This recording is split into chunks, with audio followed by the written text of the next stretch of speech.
You're listening to ABC Southeast. It's 7 minutes past 9. Now, in 4 days' time, the people of the far south coast will head to the polls to choose a replacement for Andrew Constance, who's represented this electorate since 2003. In fact, you may have voted already. As of last weekend, 16.9% of enrolled voters had already cast a pre-poll vote in the seat of Bega. The seat is held by the Liberal Party on a margin of 6.9%, but there's a new Liberal Party candidate trying to win it for the government. Dr. Fiona Kotvoice is a farmer and businesswoman from Dignams Creek who has tried twice to win the federal seat of Eden Monaro. She's up against a Labor Party opponent who's built a profile in the region after decades as an obstetrician and gynecologist in the Maruya area, and has recently led the campaign for a new hospital in the Eurobodalla. Dr. Michael Holland, welcome to both of you. Thank you. Also running for the seat of Bega is Peter Hagga. Peter runs a cafe in Bega and is the Greens candidate, and Dr. Karen Geiselhardt is running for the Sustainable Australia Party. She's a Maruya local who's worked as a journalist and an academic. Welcome to both of you as well. Thanks, Simon. Thank you. Well, Independent Jeffrey Hawkins has sent his apologies, and we haven't had a response from Ursula Bennett or Vic Hazia of the Shooters, Fishers and Farmers Party. First up, I think this is a great invitation from listener Jennifer James, who sent this question in, kind of trying to, peel back some of the political slogans and stuff and find out a bit more about what motivates you to run and who you are. She says, we know some of the major parties' mantras and slogans, but what are the main things you think are important? Jennifer asks, she says it's a question not asking you to be disloyal to your political affiliations, but to have some transparency on who you are. And she says, we are a tired, disillusioned electorate. I'm not sure if you're getting that feeling out there as well. Dr. Holland, I'll start with you. Yeah, I think that's a common sentiment in the community about tiredness and lack of faith in government. We really need to restore that because it's a threat to the democratic process. I don't think it's time to restore some faith in the traditional parties, and we're not a two-party parliament or democracy. We have the benefit of having several points of view represented, and I think that's the wonderful thing about our democracy. Getting back to what I represent, I suppose I got into this position by realising that the Labor Party principles of equity and social cooperation and democracy aligned with my principles and what I've been doing professionally for my whole career. I very clearly remember sitting my final specialist exams and being asked about perinatal death, the loss of babies, and I could answer all the clinical questions, but at the end of it I said, well, it's the social determinants of health that were beyond the answer to that, and that's what I see every day in my practice, is the effects outside health in terms of housing, employment, education, and the effect on the environment. Okay, Peter Hagga, how would you answer that question? Well, I moved to the electorate in 2006, and one of the main reasons for moving here was we were looking for somewhere to raise a child that was at lowest risk in the state from climate change, and it still is. Even after the Black Summer fires, this is still one of the lowest risk places in the state for climate change. So I've always been driven by action on climate change, and the reason for running this time is this is the first state election in this seat since the Black Summer fires, and the Black Summer fires were a climate change event. They were a climate change event that was exacerbated by the way we treat our forests. So I'm looking to bring knowledge to the table. I think there's too much ideology in mainstream politics and not enough listening to knowledge.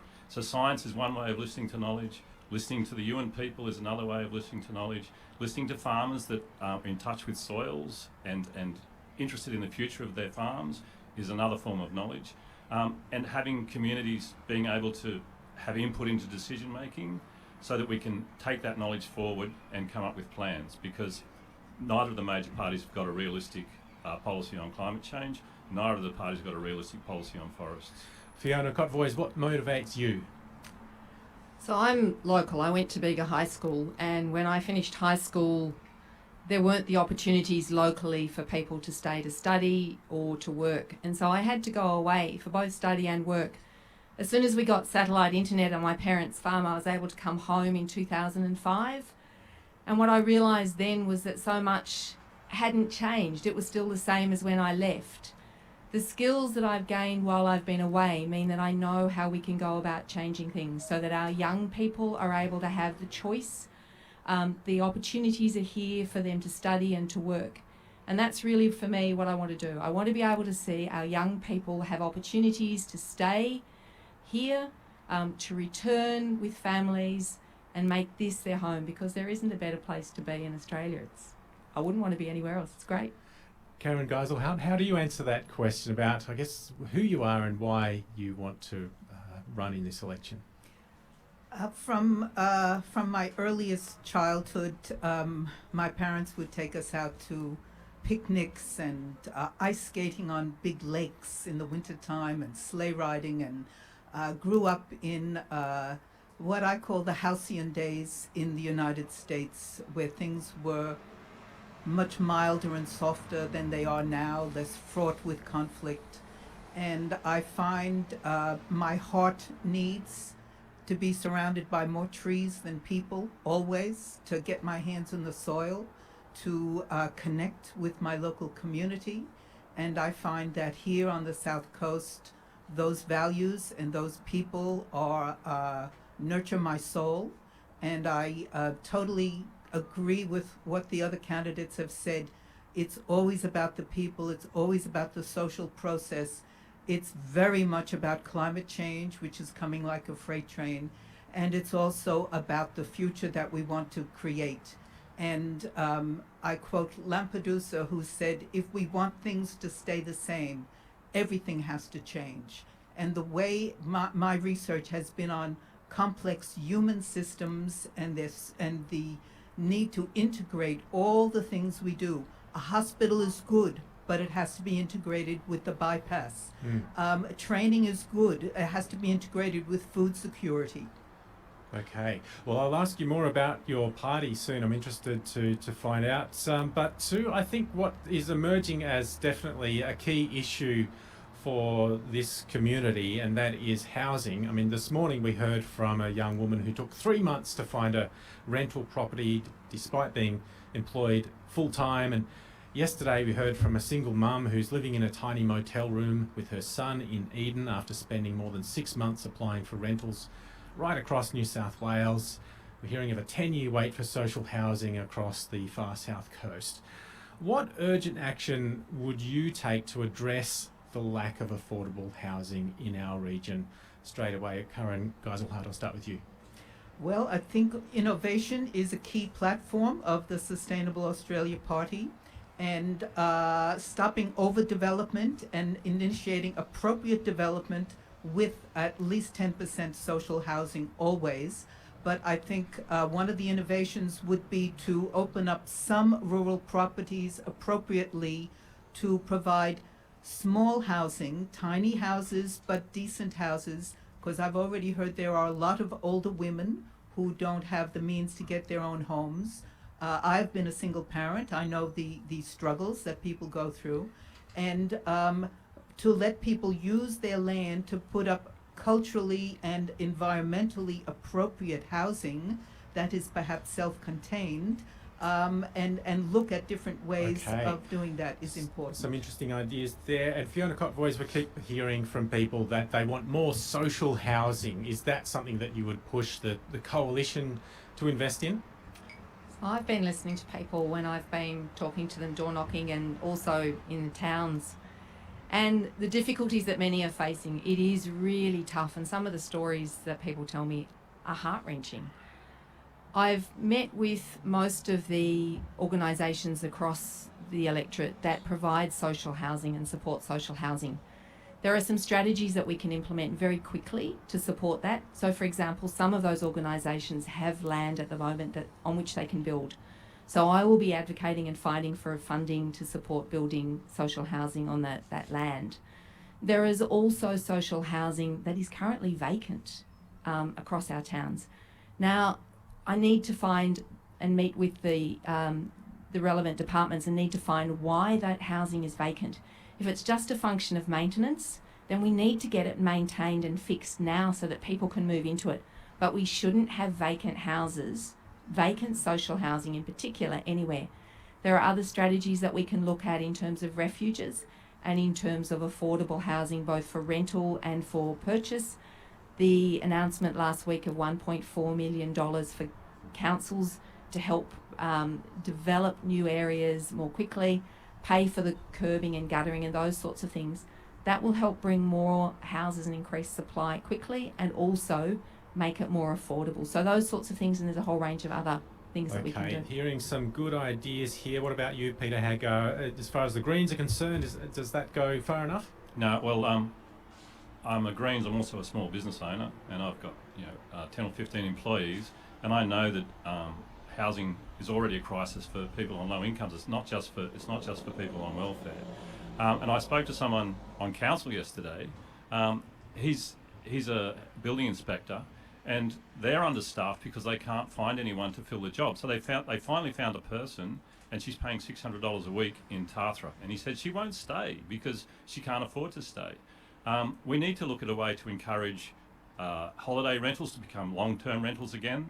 There's something like 20% of houses up and down our electorate are holiday rentals. So ways to incentivise those back into the long-term rental market in the short term is a short-term fix.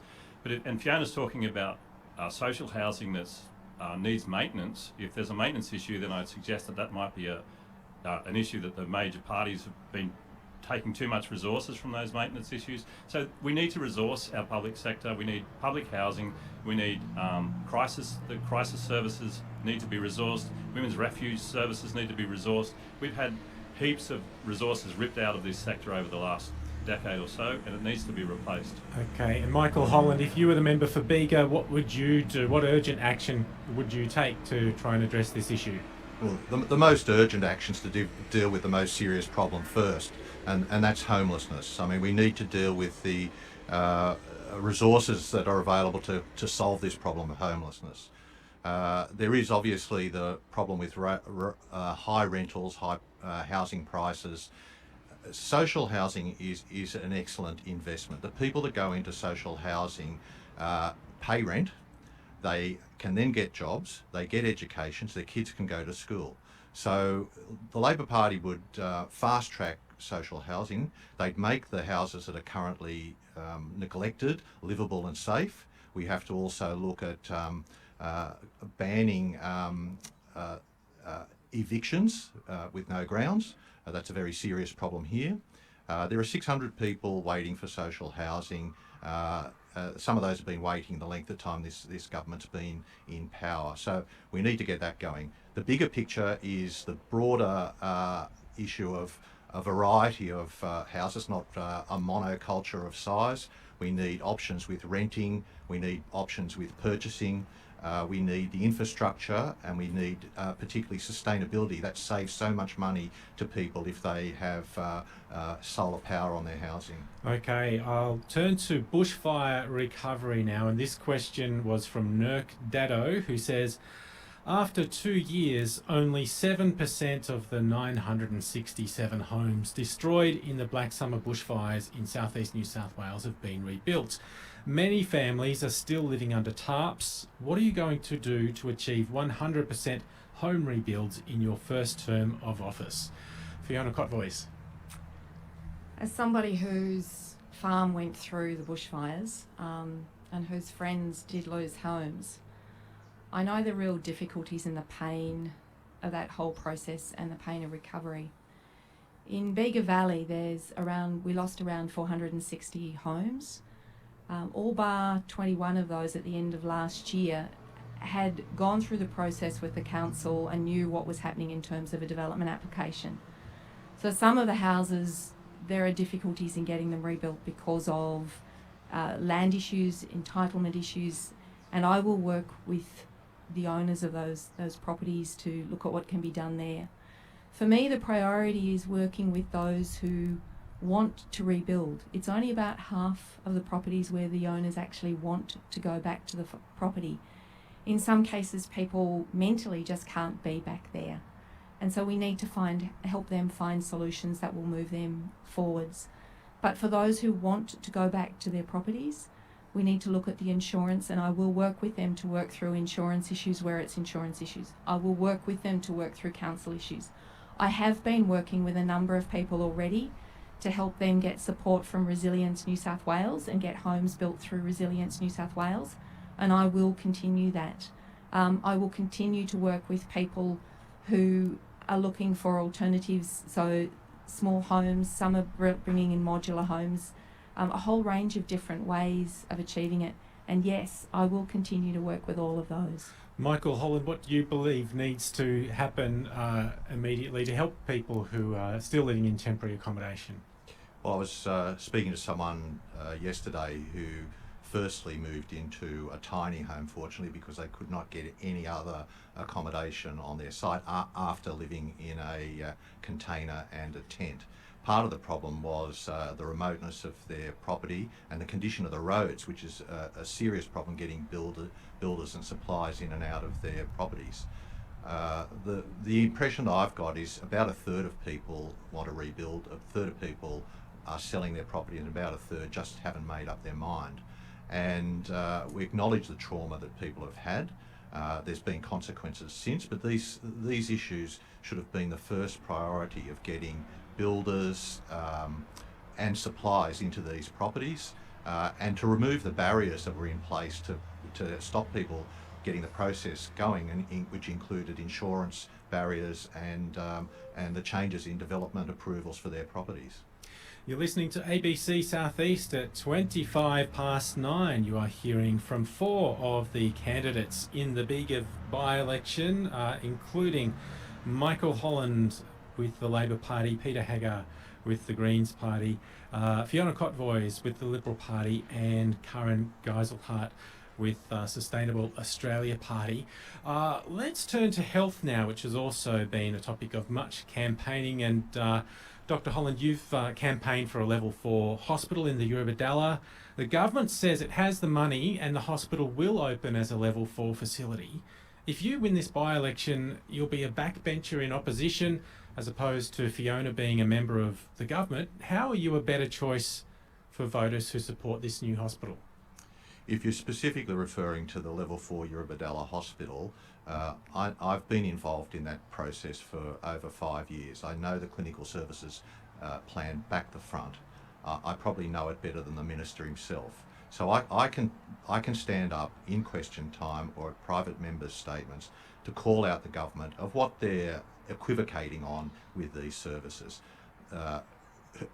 It would have to be pointed out, who do you trust in this development when a minister comes down in December and says that no, it will be a level 3 service, and then 3 weeks before the election does a backflip and says no, it's going to be level 4.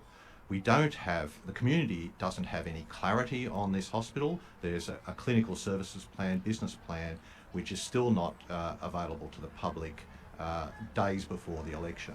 So this is why people are so frustrated with the situation, is the lack of transparency, the lack of responsiveness to their development. Feel free to jump in any time. I have a separate health question for you, Fiona, but did you want to respond to that briefly? Yes, I would. I guess one of the things that people need to recognise is that we do have a level 4 hospital that has been committed. There hasn't been any uncertainty about that. The Minister for Health has made that very clear on several occasions. It will be a level 4 hospital. It will open as a level 4 hospital. There is a process that is required and that new hospital development goes through, and that includes in terms of the development of the clinical service plan. With any process, with anything, and particularly with hospitals and health services, I guess one of the things that I am very concerned about is where it gets politicised. And it shouldn't be politicised, because that just disadvantages and creates concern for the most vulnerable in our community. So can I reiterate, Eurobodalla Hospital is going to be a level 4 hospital. It will open as a level 4 hospital. Construction is due to commence this year, and the local health services have advised that it will be completed by 2025, and that's all on schedule. And in the meantime, the services that are being delivered through Moruya Hospital are being upgraded, and that process has started. So many of the concerns that people have, they are unfounded, and it All right. shouldn't be Can I politicised. just jump in there, Simon, Yep, and Peter say Hagga. the way to depoliticise the health system, the public health system, is to properly fund the public health system. And the Greens' plan to do that would be to stop subsidising private health and put money into public health. I think it's quite interesting that so much of this, we talk about the local health system is being driven by this election. That we're now getting a level 4 hospital staffed at level 4 purely because of the election. That's not the way to run a health system. A health system should be run on need, and it should be properly funded. All right, let's talk about the COVID-19 pandemic. 6 people, very sadly, have died from COVID in the Bega electorate since the beginning of the pandemic a couple of years ago. But 5 of those deaths have been since the Perrottet government lifted restrictions at the onset of Omicron late last year. 5 of those deaths have been this year. So when this region went into lockdown in August, there was also only a few hours' notice, which put a few noses out of joint in the local business community. Fiona Kotvoice, do you believe the New South Wales government has handled the pandemic well, or is there, some concessions that things could have done better there? The pandemic and COVID has been difficult for everybody. It's been difficult for individuals under lockdown. It's been difficult for businesses, and the impact on both families and on businesses, it's been horrible for everyone involved. What I would say is that here in New South Wales and in Australia more broadly, but particularly in New South Wales, the approach that has been taken has resulted in outcomes that, we don't want any deaths. But when we look at the figures in Australia and in New South Wales, we've done better than almost every country in the world. I think we're 160-somethingth in terms of the number of deaths per million. So that means we're right down. We've had fewer than almost most countries. We've also done better than the modelling. So the best case modelling for New South Wales in terms of COVID, our figures and our performance has actually turned out to be better than that. Now, we don't want 1 death. We don't want 6 deaths. But the strategy that has been taken has done better than any of the modelling that was done. With the wisdom of hindsight, we will all see different ways that could have been done and things that could have been improved. And I would hope and I will certainly work that what we do is learn from that for future. And that is a really important thing. Okay, Karen Geiselhardt, do you think that the pandemic and management of the pandemic is going to be top of mind for many voters? I'm not sure, because as Fiona says, Australia has really done pretty well on a global scale. Certainly the protection of the most vulnerable was not done quickly enough, as the most of the deaths initially happened in nursing homes in Victoria. And then Australia was hovering around 1,000 deaths until the Delta and Omicron waves hit. I think there are certainly lessons to be learned, and I think a broad-based public policy to deal with possible future epidemics would again be based on transparency about what data are we collecting and how best to respond to that. Mm-hmm. Sustainable Australia Party is very strong on evidence-based policy and transparency. Okay.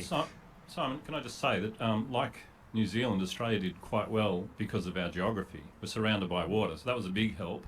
But we still haven't got a proper quarantine facility. So one of the things that should have happened is we should have had proper quarantine facilities. The leaks that happened from trying to quarantine in hotels. All right. We've had both levels of government trying to put the economy first. And I think the real lesson from this is that the economy exists inside a functioning ecology. Let's turn to another big topic, which is dear to the hearts of many voters here in the South East, and that's the environment. And Fiona Kotvoice, a question for you first. Andrew Constance has been a very strong and vocal advocate for stronger action against climate change, especially since the bushfires. Labor's Penny Sharp, I'm sure you heard, she said just this week, I think, that you have a long track record of denying the science of climate change. Do you accept the consensus that man-made emissions are responsible for the current climate crisis? So my position has always been very consistent. I'm often misquoted, but my position is very consistent. So I believe that the climate is changing, and I believe that humans are contributing to that change. Now, we need to respond to that, and New South Wales government has a very strong and ambitious plan to reduce to reduce our emissions by 50% by 2030. But do you believe that humans are largely to blame? So humans are a factor that is contributing to climate change, and we need to respond in an appropriate way. I will strongly support the implementation of the New South Wales government's plan,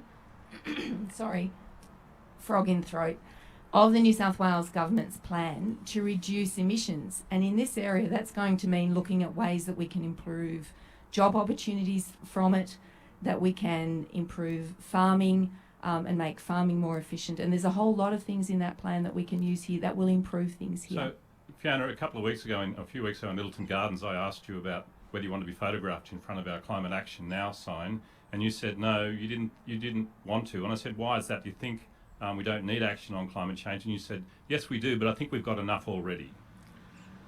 This is another example of a misquote. As I said before, and as I have said on numerous occasions, we need to respond to the changes in climate, and the strategy that the New South Wales state government has, the ambitious strategy, I will support its implementation in terms of reducing global emissions.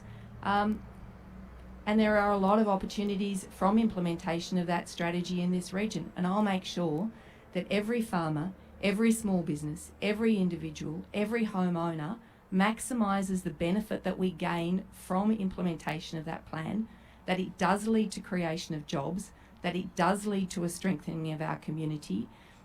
It's a really positive thing. Thank you. And Michael Holland, you might want to respond to that as well, but a separate question for you. A report by the Natural Resources Commission tabled last year said that logging should have stopped for 3 years after the bushfires in several areas in New South Wales, including parts of this electorate. Do you support an end to native forest harvesting in the Bega electorate? I don't believe that the report has actually been released completely. I haven't seen it. So that would be the first step, to get that report released. It can't be business as usual with logging after our bushfire disasters. 80% of the forests were affected in one way, and probably 50% quite severely. So it's not business as usual. We have to look at restoring our forests in the first place. There would be as much employment involved in that restoring and replanting. Certainly what we need to look at is the sustainability of forestry as an industry. Do you support a transition to 100% plantation timber? There'll be hardwood's always going to be necessary. It's everyone will want hardwood, so there'll never be a time where we don't have that. But there is a transition that we have sustainable plantation forests. Michael, can I just say, are you aware that WA has already agreed to transition out of native forest logging? You've told me. Are you aware that Victoria has already agreed to transition out of native forest logging?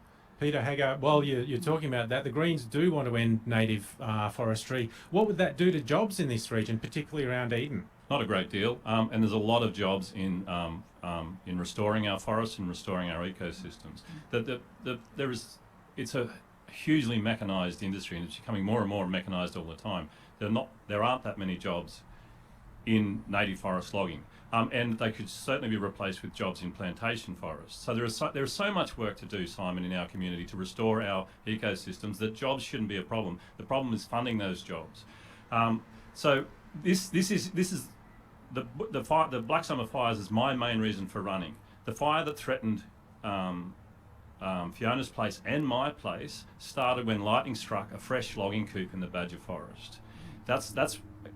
We found that out this year in the New South Wales coronial inquest. So that fire, and in fact all the fires that affected our region, the major fires that affected our region, either started in native forest logging operations or were exacerbated by forest logging. Karen Geiselhart, does your party, Sustainable Development, have a position on native logging? Yes, indeed, and we do want to end logging of native forests and move towards a very nuanced plantation-based harvesting where possible. But on the issue of climate change, I think it's very important that we also recognize that this has to be done from a cohesive social point of view, that we're not going to get there if all we're doing is replacing petrol cars with everybody gets an electric car and everybody's having batteries that run out and everybody is trying to recycle batteries. And I've got an electric lawnmower, and I'll tell you what you don't want in a electronic gadget is attitude, and these things have attitude. All right. Ray and Ryan and also Mick J are prompting us to ask questions about that. Fiona Kotvoice, your view on any transition away from native logging? Is there a time frame on that, for example? What we need to do is to have a balance. I grew up here, and I remember when the logging industry was largely decimated and the unemployment and the impact that had on Eden. For those of us who were here at that time, the absolute devastation on families, on the whole community, Eden is only just recovering now. What we need to do is to have a balance in terms of logging. I'm very pleased that the focus of the logging since the Black Summer bushfires has actually been on the recovery of fire damaged timber, and that we have been able to use that and recover that. That's kept people in jobs. That's actually also removed a lot of that fire damaged timber and gained income. Are you happy with the level of native logging in the practices as they are at the moment? What we need to do is to have well managed forestry, and that's really critical. So most of the forestry that I've seen, it has been well managed. There are regulations in place and controls in place, and I will support well managed forestry. When I look out of our window at the moment from across the forest around us, I'm surrounded by national park and then further out state forest.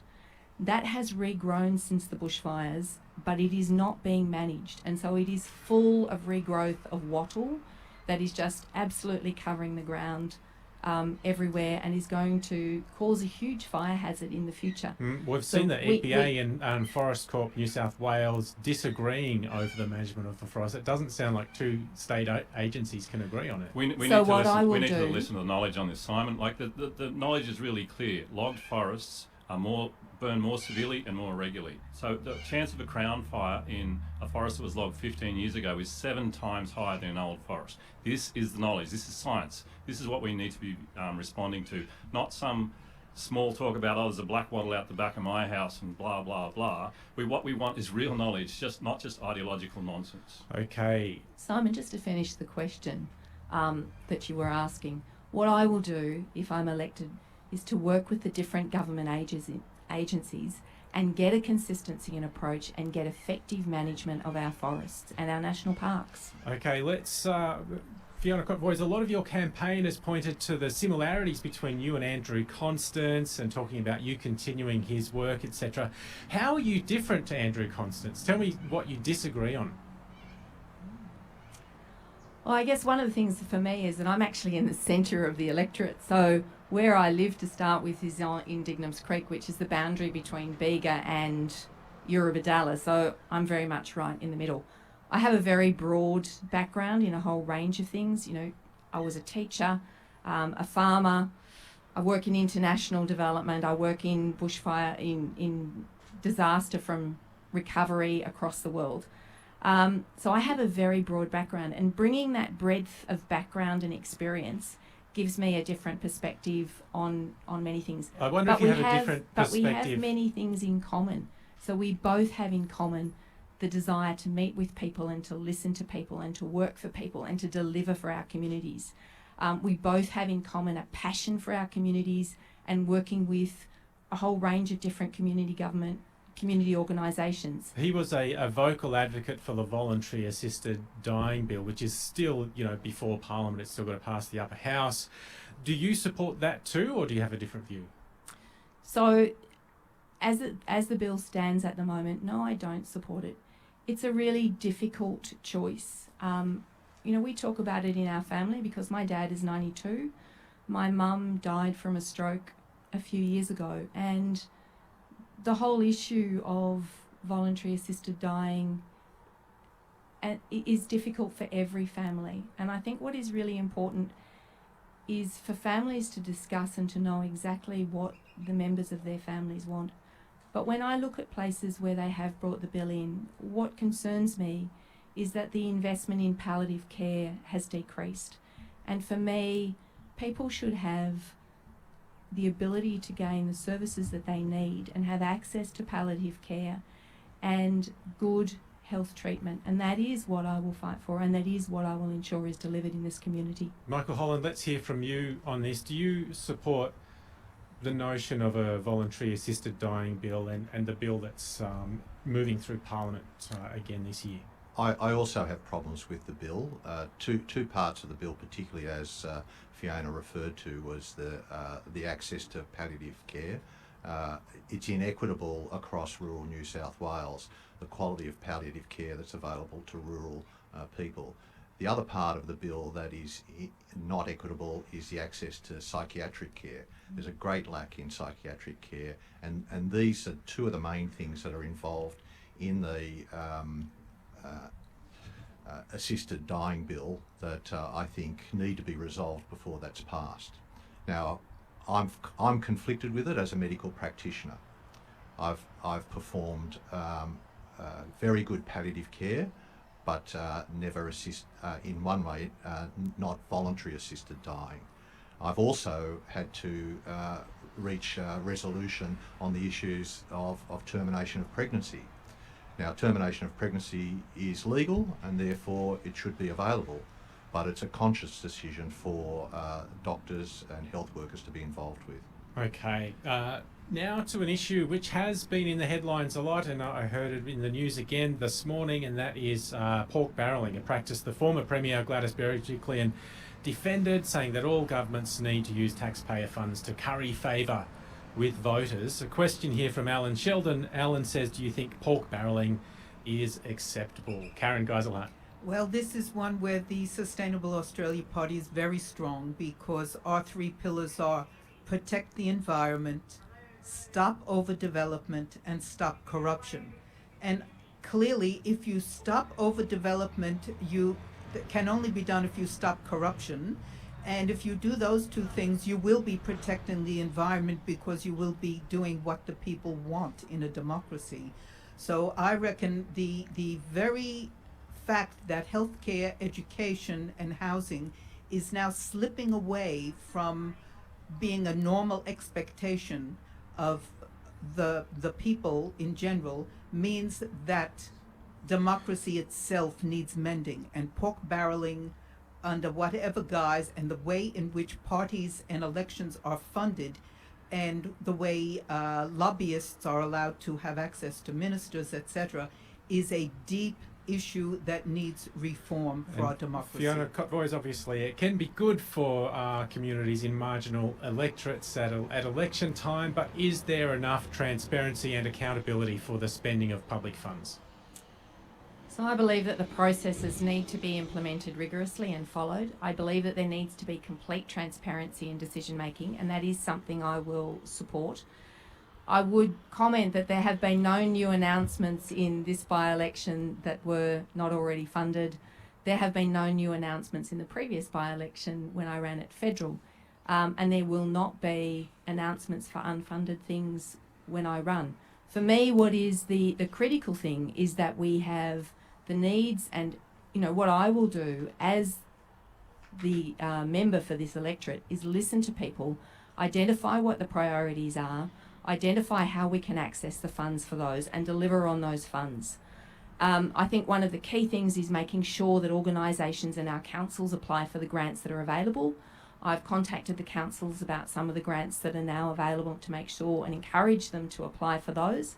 The same with community organisations. Many community organisations know that over the last 2 or 3 years, I have sent them emails when there have been grants announced to say, here's a grant, look at applying for it. And if you do, let me know and I will support it. Okay. And I will continue to do that. Can I just say, Simon, on the pork barrelling thing, a lot of the reason we know about this pork barrelling is because of the work of the Greens in the upper house, particularly David Shoebridge, who's been uncovering this.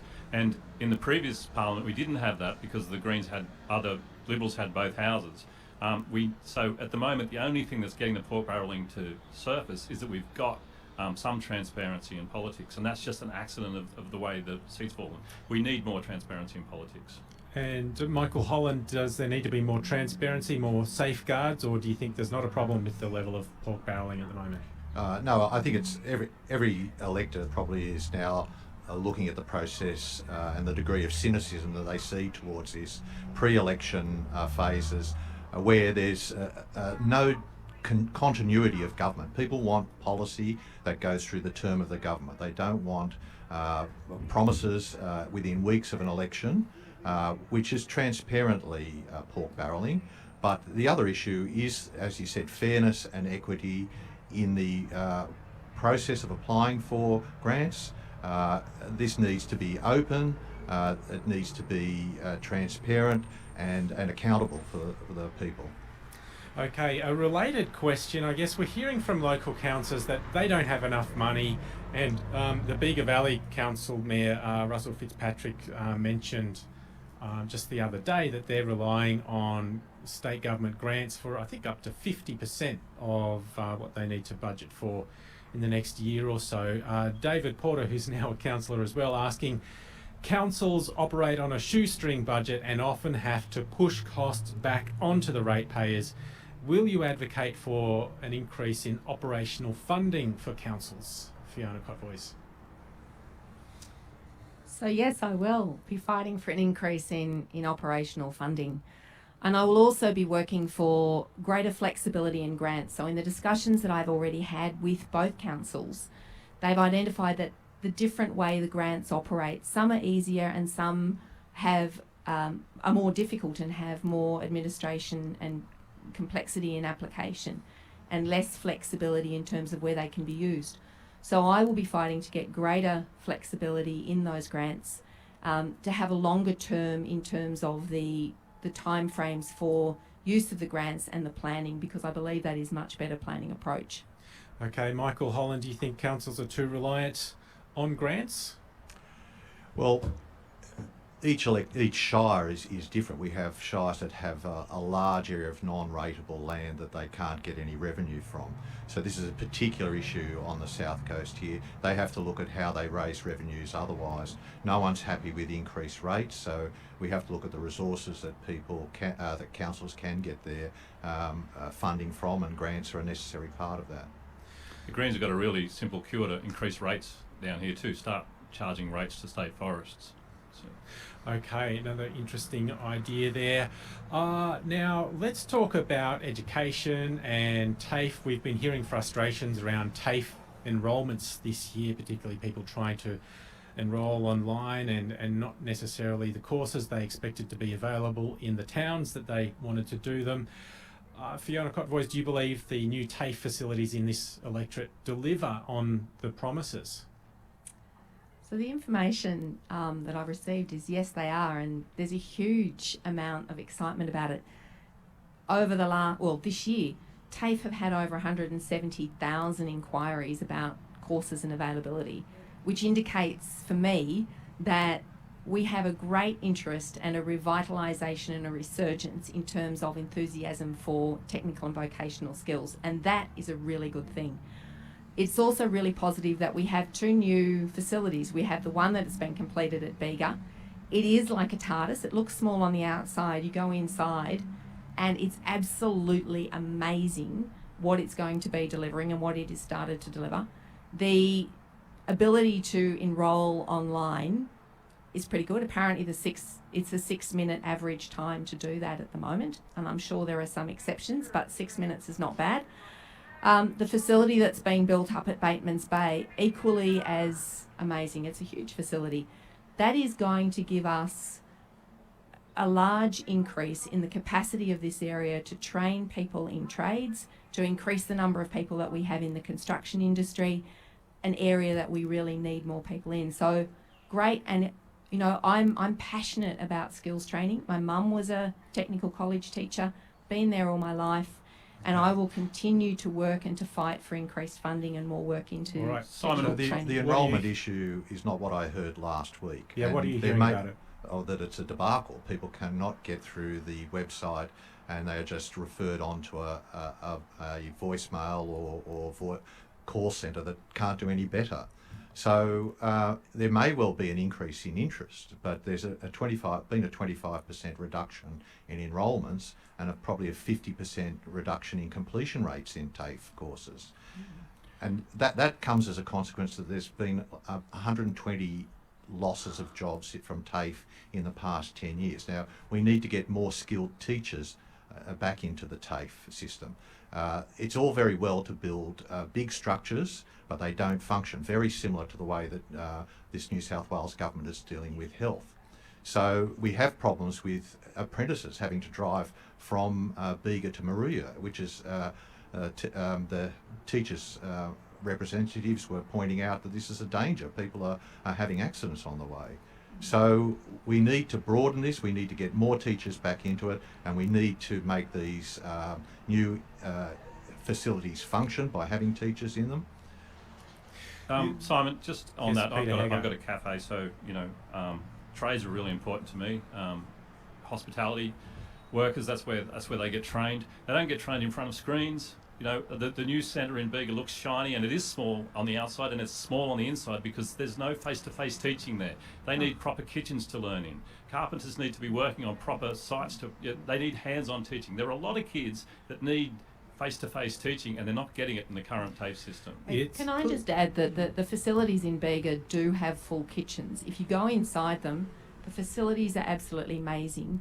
There is face-to-face, there is hands-on training there. They also have the ability to have training by distance when somebody wants to do a course that's not offered there. But they have amazing facilities inside it, and I would encourage anybody to have a look at what's there because it is fantastic. We have a whole range of courses that are now out at low cost to enrol in or free, including in tourism and hospitality.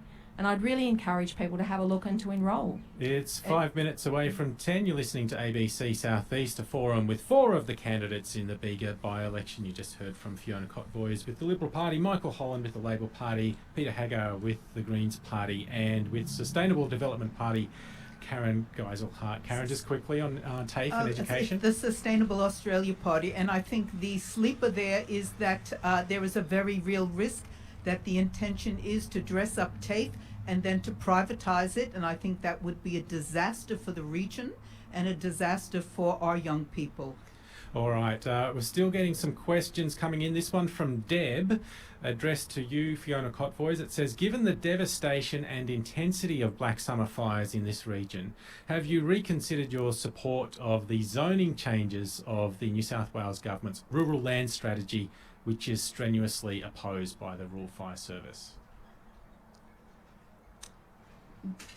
Deb, I'm actually not quite sure what your question refers to, but what I would say is that I believe and I strongly support the changes that were made I think it was last year, in terms of the ability of people to have a clear access around their home and to remove the undergrowth around their home. That's essential to be able to protect your home, to be able to have the taller trees also removed where they're close to your home. What is critical is that every landowner is able to protect and every homeowner is able to protect their home from future fires.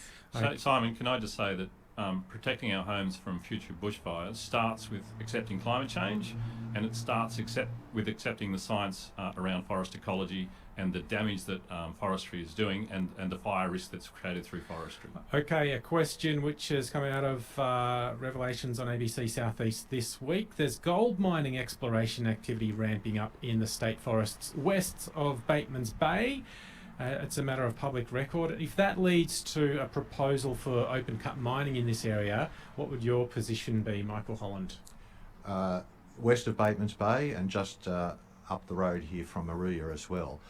It was the first thing that I'd heard about this development. I'm sure it's the first thing that most of the communities heard about it. There'd have to be the utmost precaution in looking at these developments. The land out there has already been ravaged by bushfire. It has been damaged by floods. There would be the dangers of acid mining release into our environment, plus the chemicals like cyanide that are involved with the processing of gold. This is not little tin pan gold mining. This is big mines. So you'd oppose it? I'd oppose it unless I'd advise for the clearest environmental impacts of these mines. All right, it is 2 minutes away from 10. It is definitely time to wrap up, but I want to give you, let's say, 20 seconds each. Karen Geiselhardt, your final words. I think people should vote for the Sustainable Australia Party #1 because we are the people who have the very best policies to push the major parties into recognizing the full impacts of climate change, overdevelopment, and corruption. Thank you. Fiona Kotvoice. Thank you. We need somebody who will represent us and be a strong voice in government, who has a broad experience across the whole of the electorate, who is local, who knows and who has a heart for this community. If elected, I will be that strong voice. I will take your voice, your concerns, your issues to the table, and I will deliver through the Perrottet government for this community. Okay, thank you, Peter Hagga. A vote, one for Greens, safeguards our forests, safeguards our marine environment, and sends a message to the major parties on climate change. We need action on climate change. Neither of the major parties have got a decent climate change policy. Vote, one Greens. Okay, closing words from you, Michael Holland. Well, if you wanted an example of why people should vote for Michael Holland, the Labor Party, is that I've led by example for this community. I've listened to them, I've worked with them, I've advocated for them over the past 19 years. I've had the highest responsibility with dealing with people's lives through healthcare. So I take that on. My job as a consultant is to consult people to reach a consensus and to make decisions, and I'd continue with that. Thank you all for coming to Moruya, the Rotunda here. It has been wonderful and valuable, and thank you. Good luck to all of the candidates in the Bega by-election. Thank you, Simon. Thank you for Thank you, listening. Simon.